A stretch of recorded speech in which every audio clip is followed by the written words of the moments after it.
अगर आप इस दोनों क्वेश्चन के आंसर को दे सकते हो तब इस वीडियो को देखने की आपको कोई भी ज़रूरत नहीं है। लेकिन अगर आपको इस दोनों में से किसी क्वेश्चन का भी आंसर नहीं आता और एग्जैक्ट आंसर नहीं आता बिना ऑप्शन के, तब आपको ये वीडियो पूरी देखनी चाहिए, क्योंकि उसके बिना आपके बायो में नंबर नहीं आने वाले, चाहे तुम बायोलॉजी कितने भी क्यों ना पढ़ लो। इसीलिए इस वीडियो को देखना बहुत ज़्यादा इंपॉर्टेंट हो जाता है, वरना तुम फिर बोलोगे भैया मैंने NCERT तो पूरी पढ़ी लेकिन तब भी मेरे नीट में नंबर नहीं आ पाए। तो ऐसा क्यों होता है, इसी को आज वीडियो में जानने वाले हैं। तो इसी के साथ लेट्स स्टार्ट द वीडियो।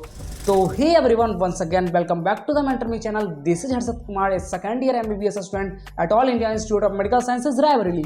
और आज की वीडियो में हम बात करने वाले हैं detail plan for biology NEET 2025। लेकिन इससे पहले हम जान लेते हैं कि इस दोनों क्वेश्चन का आंसर क्या है। पहला क्वेश्चन है वुड डिस्कवर्ड प्लाज्मा मेम्ब्रेन, और तुमको इसका आंसर मिल जाएगा सेल चैप्टर में। अब तुम लोग बोलोगे भैया ये कहाँ है, तो इस लाइन को ध्यान से पढ़ो। इसमें लिखा गया है स्वान reported that cells had a thin outer layer which is today is known as the plasma membrane। तो प्लाज्मा मेम्ब्रेन को किसने डिस्कवर किया है? स्वान ने। इस बात को अच्छे से याद रखना। और दूसरा क्वेश्चन है size of bacteria, PPL and virus. ये जो है वो सेल चैप्टर के ही तीसरे पेज में दिया गया है, उसको तुम जाकर सर्च कर लेना। और तीनों के एग्जैक्ट जो माइक्रोमीटर में आंसर है वो तुम्हें याद होने चाहिए। ये जाकर एक बार तुम भी मेहनत करो और NCERT में जाकर इसको एक बार देख लो। अब बात करते हैं प्लान की। तो हमारे पास दो ही बुक है, एक क्लास 11th की और एक हमारे पास क्लास 12th की। तो देखते हैं दोनों को हैंडल किस तरह से किया जाए। तो देखो हमारे पास अब करीबन 8 मंथ है, या 8 मंथ से कुछ कम भी बोल दो तो चलेगा। और हमें स्कोर कितनी करनी है? 360 स्कोर करनी ही करनी है। हाँ, एक दो क्वेश्चन अगर कंट्रोवर्शियल आ जाएंगे तो हो सकता है 5-10 नंबर कम आ जाए, लेकिन हमें टारगेट तो 360 का लेना ही होगा, क्योंकि कंपटीशन बहुत ज़्यादा बढ़ते जा रहा है। तो उसमें से हम डिवाइड कर सकते हैं 4 मंथ और रेस्ट 4 मंथ, मतलब अप टू दिसंबर और एक अप टू अप्रैल। तो हमें अप टू दिसंबर तक ही बायोलॉजी का सिलेबस कंप्लीट करना है। इस बात को दिमाग में बैठा लो। ये मत सोचना कि बायोलॉजी मुझे अप्रैल या मार्च तक खत्म करनी है, नहीं। तुम्हें क्या करना है, तुम्हें मार्च और अप्रैल में मेनली फोकस करना है तुमको फिजिक्स पर, केमिस्ट्री पर, क्योंकि वो सबसे ज़्यादा डिफिकल्ट होता है, उसमें काफ़ी ज़्यादा प्रॉब्लम्स आती है हमें। और हमें बायोलॉजी पहले से फिनिश करके रखना है, ताकि बाद में हमें बस क्या करना पड़े, रिवीजन ही करना पड़े। इस बात को अच्छे से याद रखना। अब बात करते हैं सिलेबस की। सिलेबस में आता है क्लास 11th का जिसमें 19 चैप्टर, और है क्लास 12th का जिसमें 16 चैप्टर। तो टोटल तुम्हारे पास हो जाते हैं 35 चैप्टर्स। ओके, सही है ना। अब देखो, if you know about biology earlier, या थोड़ा बहुत भी अगर आपको बायोलॉजी के बारे में पता है, या फिर तुम एक ड्रॉपर हो, तब मैं तुम्हें कहूँगा कि तुम डायरेक्ट वन शॉट लेक्चर ही देखो। तुमको डिटेल में देखने की कोई भी ज़रूरत नहीं है, तुम बस वन शॉट ही देखना अगर तुमको बायोलॉजी पहले से कुछ भी आता है। लेकिन if you know nothing about biology, लेकिन अगर तुम्हें बायो के बारे में कुछ भी नहीं पता है, तब तुम्हें बिल्कुल सही डिटेल लेक्चर देखना चाहिए। क्योंकि अगर कोई कंसेप्चुअल क्वेश्चन आया तो मे भी तुमसे वो रॉन्ग हो सकता है, और 3-4 क्वेश्चन तो कंसेप्चुअल आते ही है, तो और वो तुमसे काफ़ी ज़्यादा मार्क्स लूज करवा देगा। तो इसलिए ध्यान रखना, अगर तुमने कुछ भी नहीं पढ़ा तब तुम्हें डिटेल लेक्चर देखने ही पड़ेंगे।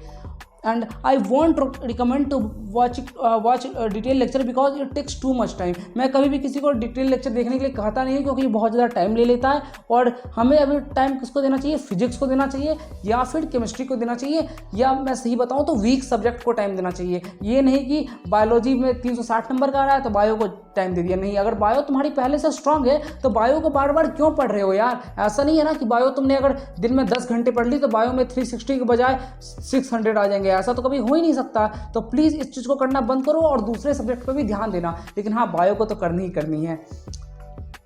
अब बात करें, अगर तुम 1 शॉट ड्यूरेशन के लेक्चर को देख रहे हो, जो मैं बोलता हूँ रिकमेंड कर रहा हूँ, तो एक 1 शॉट का ड्यूरेशन कितना होता है? अप्रोक्स 12 घंटे का होता है। और तुम्हें एक 1 शॉट के लेक्चर को कंप्लीट करने में कितने दिन लगने चाहिए? अप्रोक्स 4 दिन लगने चाहिए।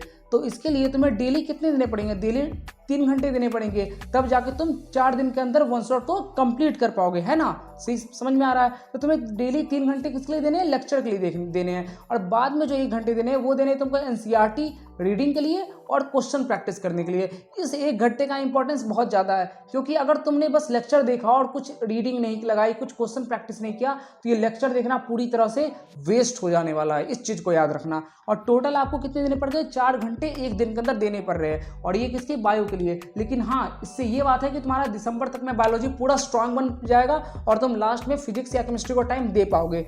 और if you complete 1 chapter in 4 days, तो 35 चैप्टर में कितना लगेगा? 120 डे लगेगा। ऑब्वियस सी बात है, 140 डे लग जाएगा, थोड़ा सा ज़्यादा लग सकता है। और जो कि अप्रॉक्स होता है 4.5 मंथ तुम मान सकते हो, या 5 मंथ भी। और अगर तुम इसको थोड़ा जल्दी कर पाते हो तो और बड़ी अच्छी बात है, और नहीं कर पाओगे तो भी कोई दिक्कत नहीं है। जनवरी तक भी बायो हो जाता है, तब भी कोई प्रॉब्लम वाली बात नहीं है। लेकिन हाँ, तुम्हें कंप्लीट पहले कर लेना है बायोलॉजी का, इस चीज़ का तुम ध्यान रखना। एंड अब क्वेश्चन आता है what and how to read NCERT. सबसे बड़ा क्वेश्चन ये है क्योंकि सबको पता है दो बुक ही पढ़नी है, एक पढ़नी है क्लास 11th एनसीईआरटी और दूसरी पढ़नी है क्लास 12th एनसीईआरटी। लेकिन उसको पढ़ना कैसे है भैया, उसमें पढ़ना क्या क्या है? तो देखो सबसे पहली बात आती है no need of making notes in biology. Biology में नोट्स बनाने का कोई भी मतलब नहीं बनता। क्यों? रीजन क्या है? सबसे पहले आपका टाइम वेस्ट होता है। आप नोट्स बनाने में 1-2 घंटा वेस्ट करोगे, उसके जगह तुम अगर एनसीईआरटी पढ़ लिए और तुमको अगर उसका 2-3 पॉइंट भी याद आ जाता है और वो एग्जाम में आ गया ना तो तुम आराम से वहां पे स्कोर कर लोगे। और दूसरा पॉइंट ये भी है कि जो नोट्स में चीजें हैं वही एग्जैक्ट चीजें एनसीईआरटी में लिखी गई है, तो नोट्स बनाने का एज सच कोई बेनिफिट नहीं है। हाँ मैं ये बोल सकता हूँ कि अगर सर ने नोट्स बनाते टाइम पर कुछ इंपॉर्टेंट पॉइंट लिखवा दिए हैं या कोई डायग्राम बनवा दिया है कि जिससे चीजें अच्छी तरह समझ में आ रही हो, तब उसको एनसीईआरटी के बगल में जो होती है ना स्पेस, वहां पे नोट डाउन कर दो जिस तरह जिससे तुम अगर रिवाइज करो चीजों को तो तुमसे आसानी से रिवाइज हो पाए। लेकिन एक्स्ट्रा नोट्स बनाना एक डिफिकल्टी वाला काम हो जाएगा क्योंकि तुम्हें एनसीईआरटी भी रिवाइज करनी पड़ेगी और तुम्हें नोट्स भी रिवाइज करना पड़ेगा। और इसलिए मैं बोलूँगा जस्ट रीड एनसीईआरटी और रीड एवरीथिंग इन इट। किसी भी चीज़ को छोड़ना नहीं है, चाहे वो इंट्रोडक्शन ऑफ साइंटिस्ट हो या फिर चैप्टर की थ्योरी हो या डायग्राम हो। और डायग्राम में सबसे इंपॉर्टेंट है उसकी लेबलिंग। बहुत लोग क्या करते हैं बस डायग्राम और उसके डायग्राम की चीज़ क्या नहीं बताता है, बस उसको याद करके चले जाते हैं। लेकिन नहीं, हमें डायग्राम में क्या क्या लेवल्ड है ये पता होना चाहिए कि हाँ ये पत्ता ये रिप्रेजेंट कर रहा है, ये चीज़ ये रिप्रेजेंट कर रहा है। Labelling is very important. और फ्लो चार्ट तो हमें देख के जाना ही है और समरी भी देख के जानी है। इन सारी चीज़ों का ध्यान रखना तुम। और कोई भी अगर कुछ डाटाज है कि कोई मतलब किसी ने किसी की डिस्कवरी कौन से ईयर में की थी या किसी का साइज कितना है, जैसा कि मैंने स्टार्टिंग या क्वेश्चन में बताया, तो ये सब चीज़ को अच्छी तरह से देख लेना। और डोंट मिस एनीथिंग। एनसीईआरटी में हर एक चीज़ इंपॉर्टेंट है, प्लीज़ मिस मत करना इस चीज़ को।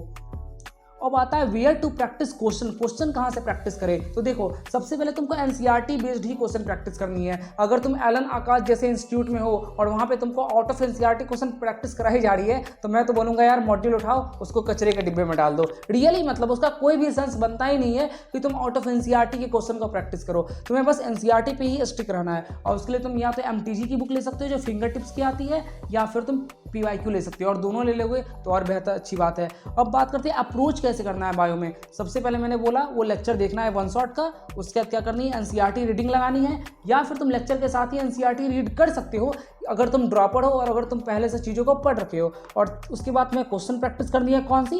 एनसीईआरटी बेस्ड ही क्वेश्चन प्रैक्टिस करनी है। और उसके बाद में रिवीजन करना है। कैसे करना है? Space repetition technique. अब भैया ये स्पेस रिपीटेशन टेक्निक क्या होती है? ये तो आपने बहुत ही भारी भरकम नाम ले लिया। तो देखो ये कुछ नहीं है यार, ये यही है कि अगर तुम किसी चीज़ को एक दिन में पढ़ रहे हो ना तो ऑब्वियस सी बात है वो तुम्हें तीसरे दिन उतनी अच्छी तरह से याद नहीं रहेगी और 5वें दिन तो और अच्छी तरह से याद नहीं रहेगी। मतलब मेमोरी क्या होती है टाइम के साथ हमारी डिक्रीज होते चली जाती है। और ये ह्यूमन फेनोमेना है, ऐसा नहीं कि बस ये तुम्हारे साथ हो रहा है, नहीं ये मेरे साथ भी होता था। लेकिन हम इसको स्ट्रांग बनाने के लिए क्या कर सकते हैं कि जब भी तुम कोई चीज़ पहले दिन पढ़ो उसको फिर तीसरे दिन भी रिवाइज करो, फिर 5वें दिन भी रिवाइज करो, फिर 10वें दिन भी रिवाइज करो। और अगर तुम 4-5 बार रिवाइज कर लोगे ना तो वो मेमोरी अपने आप 100% के करीब पहुंच जाती है और वो तुम कभी भूलोगे ही नहीं। यही फायदा होता है इस टेक्निक का। तो आई थिंक मैंने सब चीज़ को कवर कर दिया है कि चीज़ें याद नहीं होती, कैसे क्वेश्चंस आते हैं, कैसे एनसीईआरटी को पढ़ना है। और तुम्हें इसके बाद आई थिंक कोई वीडियो देखने की जरूरत नहीं पड़ेगी बायो पर। तो यार इतना ही था बस आज की वीडियो के लिए। तब तक के लिए पढ़ते रहो, मचाते रहो। Love you all, bye bye.